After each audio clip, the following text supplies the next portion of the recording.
Hello student, ये class DRT first year के लिए है जिसमें अपना सब्जेक्ट है रेडियोग्राफी फर्स्ट पोजीशनिंग। अपना टॉपिक चल रहा है पेल्विस रिडल, यानी पेल्विस बोन के बारे में अपने स्टडी कर रहे थे।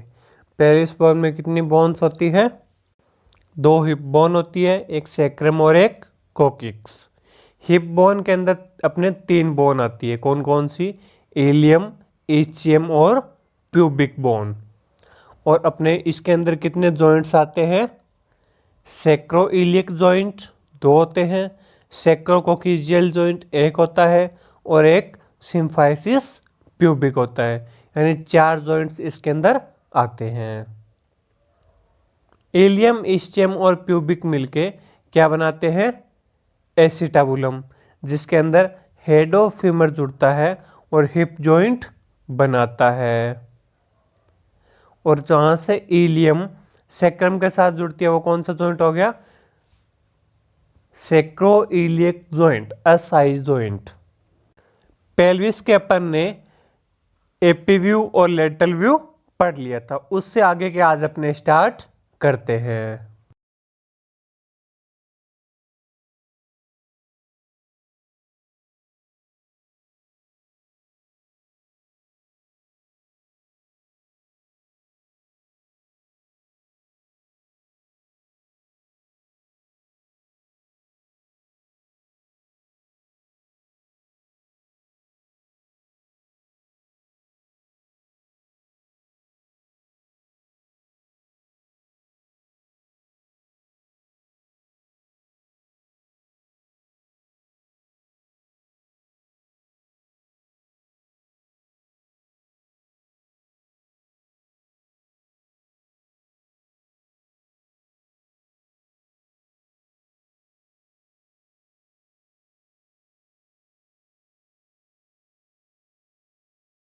अब अपने बात करते हैं पेल्विस के ओब्लिक व्यू की। तो इसके इंडिकेशन की बात करें, इसका इंडिकेशन होगा to see the hip joint trauma and dislocation और any pathological condition and to see the sacroiliac joint, यानी हिप जॉइंट की कोई भी ट्रॉमा है, डिसलोकेशन है, पैथोलॉजिकल कंडीशन है, या अपने को सैक्रोइलियक जॉइंट देखना है यानी कि एसआई जॉइंट देखना है, तो उस कंडीशन में अपने पेल्विस का ओब्लिक व्यू किया जाता है।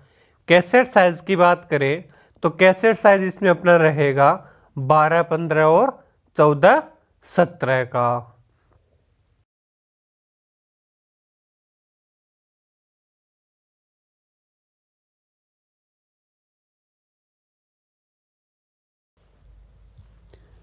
पोजीशन ऑफ पेशेंट की बात करें तो पेशेंट की पोजीशन रहेगी patient supine on the X-ray table in AP position. Patient supine position पर टेबल पर लेटेगा बिल्कुल एपी पोजीशन में।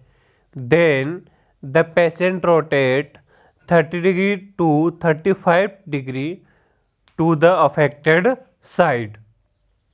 अब पेशेंट की जो अफेक्टेड साइड है उस साइड में पेशेंट रोटेट होगा लगभग 30 से 35 degree. Both hands are folded above the head, दोनों हाथों को पेशेंट अपने हेड के पास में फोल्ड कर लेगा। The sandbag are used to immobilize the patient, अपने पेशेंट को इमोबलाइज करने के लिए सैंडबैग का यूज लेंगे, क्योंकि पेशेंट क्या है 30 से 35 डिग्री रोटेट हुआ है तो वो पेशेंट हिल भी सकता है, इसलिए सैंडबैग लेंगे और उसके हिप के नीचे लगा देंगे ताकि पेशेंट इमोबलाइज हो जाए। यानी अपने पास जो भी पेशेंट आता है उसको अपने सुपाइन एपी पोजीशन में लेटाते हैं, उसके बाद पेशेंट को 30 से 35 डिग्री रोटेट किया जाता है अफेक्टेड साइड को कैसेट के कांटेक्ट में रखते हुए। फिर दोनों हाथों को फोल्ड करके अपने सर के पास रखा जाता है। फिर पेशेंट को इमोबलाइज करने के लिए अपने सैंडबैग का यूज़ करते हैं।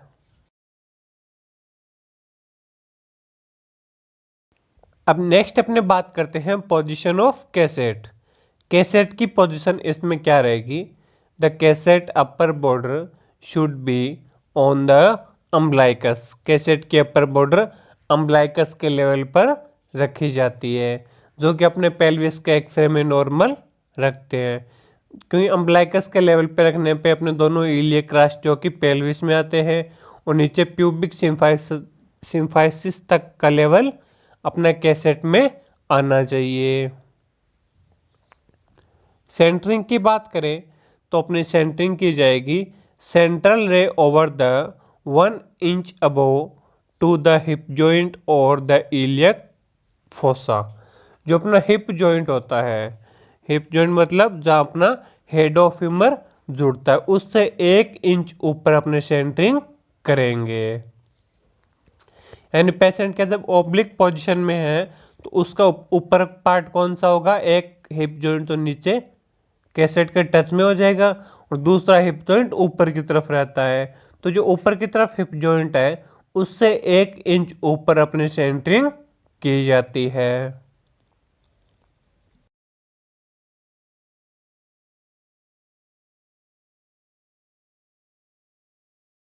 ये देखो इस इमेज में अपने को पेशेंट की पोजीशन दिखा रखी है कि पेशेंट सुपाइन पोजीशन में टेबल पर लेटा हुआ है।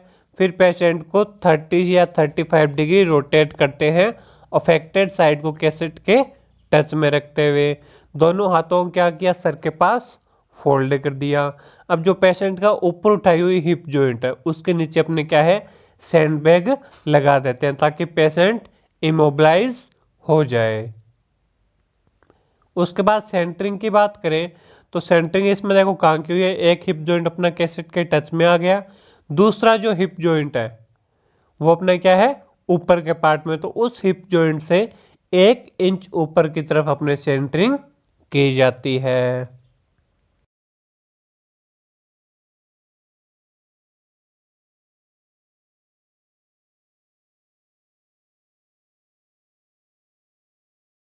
नेक्स्ट अपने बात करते हैं रेडियोलॉजिकल अपीयरेंस की। रेडियोलॉजिकल अपीयरेंस क्या रहेगा? The sacroiliac joint are clearly scene.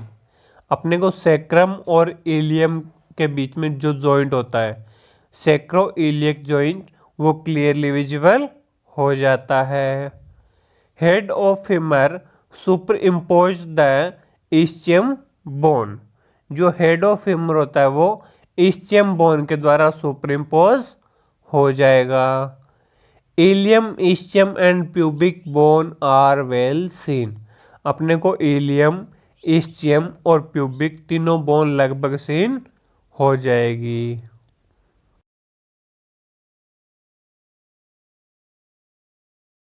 Exposure की बात करें तो डिस्टेंस अपनी रहेगी 90 से 100 सेंटीमीटर। केवी अपने रखेंगे 70 से 80। अमेस अपने देते हैं 80 से 90। और जिसमें अपने ग्रिड का यूज़ भी करते हैं, क्योंकि ग्रिड क्या काम करती है? स्कैटर्ड और लो क्वालिटी की रेडिएशन को रोक लेगी और इमेज की क्वालिटी बढ़ा देती है।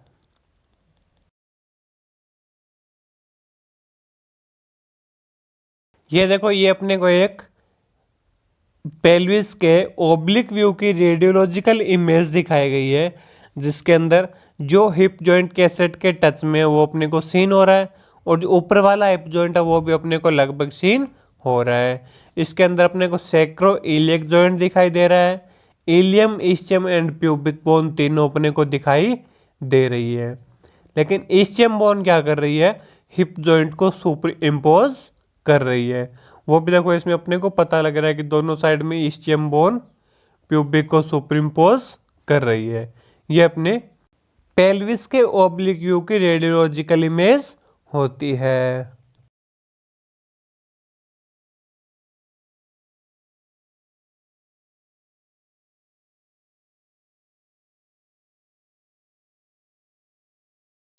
इसके बाद देखो एक स्पेशल नोट्स लगा के अपने को एक दो बातें बताई गई है कि gonad shielding must be used for radiation protection. Radiation protection करने के लिए अपने क्या है? गोनाड शेल्डिंग का प्रॉपर यूज किया जाता है। Do not internally rotate leg and foot if dislocation और फ्रैक्चर इन हिप जॉइंट। अपने क्या एपी व्यू कर रहे थे, तो उसमें क्या कर रहे थे, फुट को और लेग को इंटरनली रोटेट कर रहे थे। जब अपने को इंटरनली रोटेट करने की पड़े तो अपने पहले कंफर्म कर लेंगे कि हिप जॉइंट में कोई भी डिसलोकेशन या फ्रैक्चर तो नहीं है।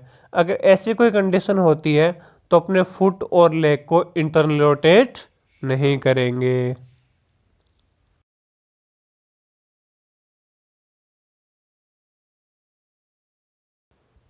नेक्स्ट अपने बात करते हैं, एक स्पेशल व्यू आता है किसके लिए, दोनों हिप जॉइंट के लिए और पेल्विस के लिए, जिसको अपने क्या बोला जाता है, फ्रॉग्स लेटरल व्यू। यानी फ्रॉग लेटरल व्यू के नाम से आपके क्वेश्चन आ सकता है, और ये एक स्पेशल व्यू है जो कि कई बार एग्जाम में आ भी चुका है, तो इसको ध्यान से समझें। फ्रॉग लेटरल व्यू के इंडिकेशन अपने रहेगी special view for both hip joint to see the dislocation and any pathological condition। ये एक स्पेशल व्यू है जिसके अंदर अपने दोनों हिप जॉइंट्स को और उसके डिसलोकेशन को देखा जाता है, या कोई दोनों हिप जॉइंट्स के अंदर पैथोलॉजिकल कंडीशन है उसको डेमोस्ट्रेट किया जाता है। फ्रॉग लेटरल व्यू नाम से क्या पता चल रहा है, जैसे कि लेटरल व्यू होगा, बट ये लेटरल व्यू नहीं होता है, स्पेशल व्यू के नाम ऐसे ही रहेंगे। इसमें पेशेंट अपना एपी पोजीशन में रहेगा, बट जो अपना हेड ऑफ फीमर है यानी फीमोरल हेड है जो कि एसिटाबुलम में जुड़ के हिप जॉइंट बनाता है, वो लेटरल पोजीशन में रहता है। तो देखो अपने आगे व्यू को कंटिन्यू करते हैं, आपको समझ में आ जाएगा। कैसेट साइज की बात करें तो कैसेट साइज इसमें अपना रहेगा 14:17 का, यानी पूरी फुल इमेज में अपने फ्रॉग लेटरल व्यू की इमेज ली जाती है ताकि अपनी कहीं से भी इमेज कट वगैरह ना हो।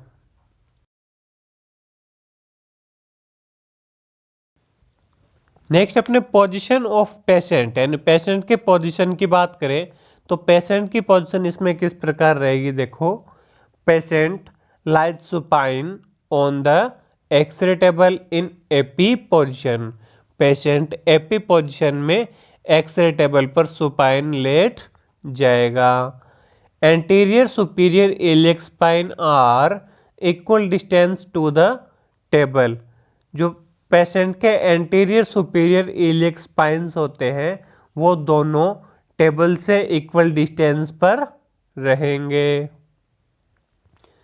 Both hand are placed above the chest.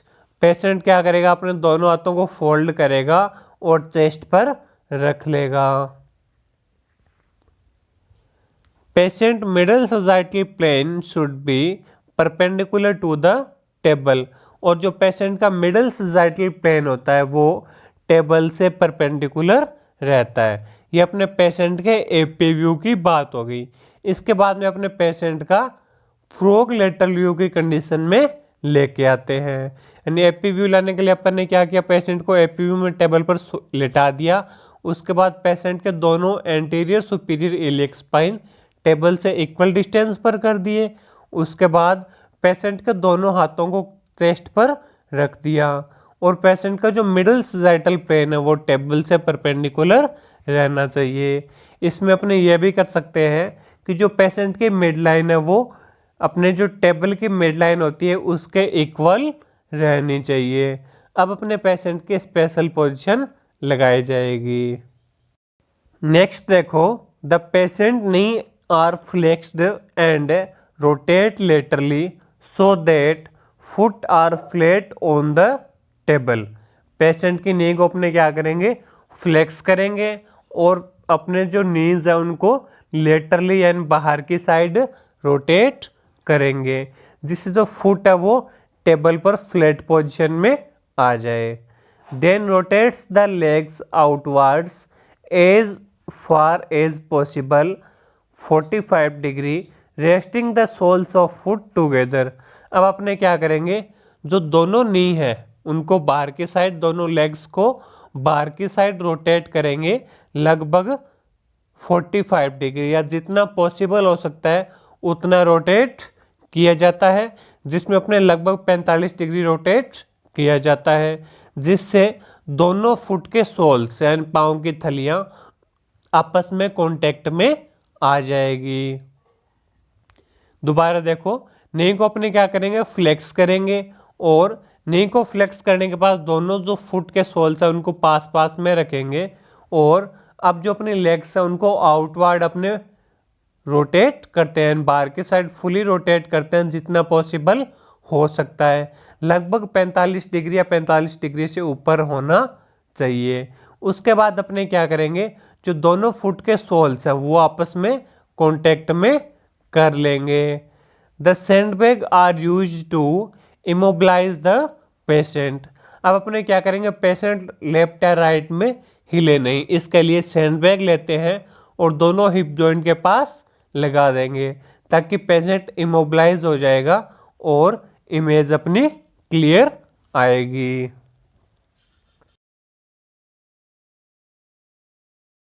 Position of cassette. Cassette के पोजीशन की बात करें तो कैसेट की पोजीशन अपनी क्या रहेगी, the cassette upper border 2 inch above the iliac crust. जो अपनी कैसेट की अपर बॉर्डर होती है वो अपनी इलियक क्रस्ट से 2 इंच ऊपर रहेगी। इलियक क्रस्ट कौन सी होती है, जो अपनी एंटीरियर सुपीरियर इलियक स्पाइन्स है, इनको अपने इलियक क्रस्ट भी बोलते हैं, यानी इससे 2 इंच ऊपर रहेगी, या अपने अम्ब्लाइकस के लेवल पर कैसेट की अपर बॉर्डर को रख सकते हैं। सेंटरिंग की बात करें तो सेंटरिंग देखो अपनी कहाँ होगी, central ray over the 1 inch above the pubic symphysis at right angle to the film. जो अपना प्यूबिक सिम्फाइसिस होता है इससे 1 इंच अबव यानी 1 इंच ऊपर अपने सेंटरिंग की जाएगी।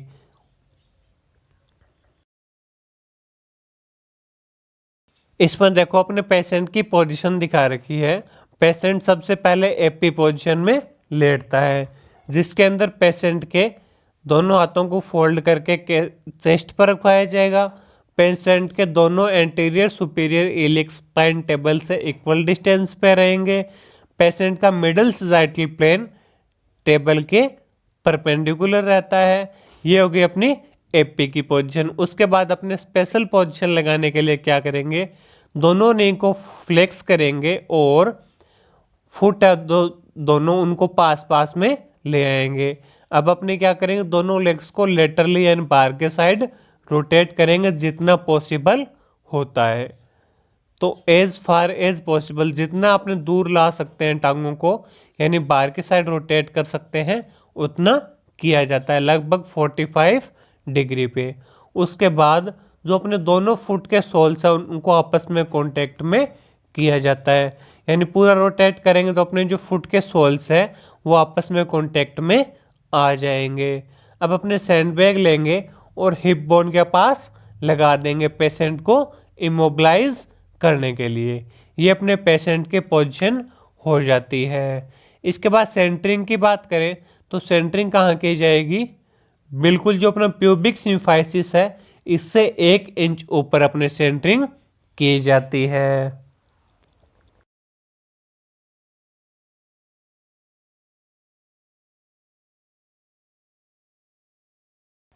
नेक्स्ट अपने बात करते हैं रेडियोलॉजिकल अपीयरेंस की। रेडियोलॉजिकल अपीयरेंस क्या रहेगा, lesser trochanter equal in size and greater trochanter superimposed over the femoral neck. यानी अपने को फीमोरल नेक दिखाई देती है, उसके दूसरी साइड लेजर ट्रोकेंटर दिखाई देता है, बट जो अपना ग्रेटर ट्रोकेंटर होता है वो फीमोरल नेक के नीचे सुपर इम्पोज हो जाता है। यानी जो फीमोरल नेक होती है उसके 2 ट्रोकेंटर निकले होते हैं, एक ग्रेटर होता है एक लेजर होता है। लेजर मतलब छोटा होता है, ग्रेटर मतलब बड़ा ट्रोकेंटर निकला हुआ होता है।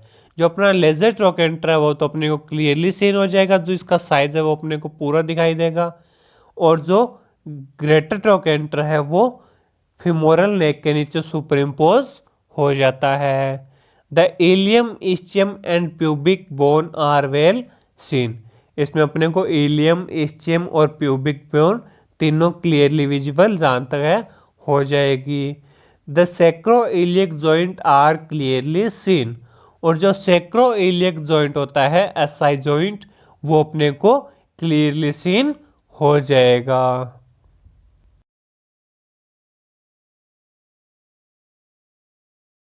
एक्सपोजर की बात करें तो डिस्टेंस अपनी रहेगी इसमें 90 से 100 सेंटीमीटर, केवी रहेगा अपना 70 से 80, एमएस अपने 80 से 100 तक दिया जाएगा, जिसके अंदर अपनी ग्रिड रहती है यस, यानी ग्रिड का यूज अपने करेंगे क्योंकि इतने हाई अपने एक्सपोजर यूज करें तो उसके अंदर स्केटर्ड और लो क्वालिटी की रेडिएशन पक्का निकलेगी, तो उनको एब्जॉर्ब करने के लिए अपने ग्रिड का यूज किया जाता है ताकि अपने इमेज की क्वालिटी अच्छी हो।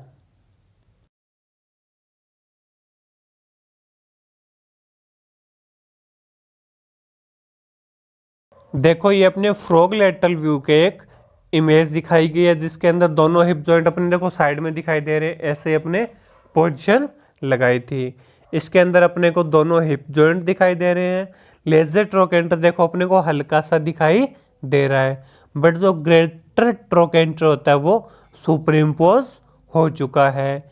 इसके अंदर अपने को इलियम, इस्चियम और प्यूबिक बोन भी लगभग दिखाई दे जाती है, और जो अपना ऊपर सैक्रो इलियक जॉइंट है वो अपने को क्लियरली विजिबल हो रहा है। देखो पूरा जॉइंट और जॉइंट के बीच का स्पेस क्लियरली विजिबल अपने को हो रहा है। तो इस प्रकार से अपने को फ्रॉग लेटरल व्यू की इमेज दिखाई देती है। ये अपने पेल्विस का ओब्लिक व्यू और फ्रॉग लेटरल व्यू कंप्लीट होता है। Thank you.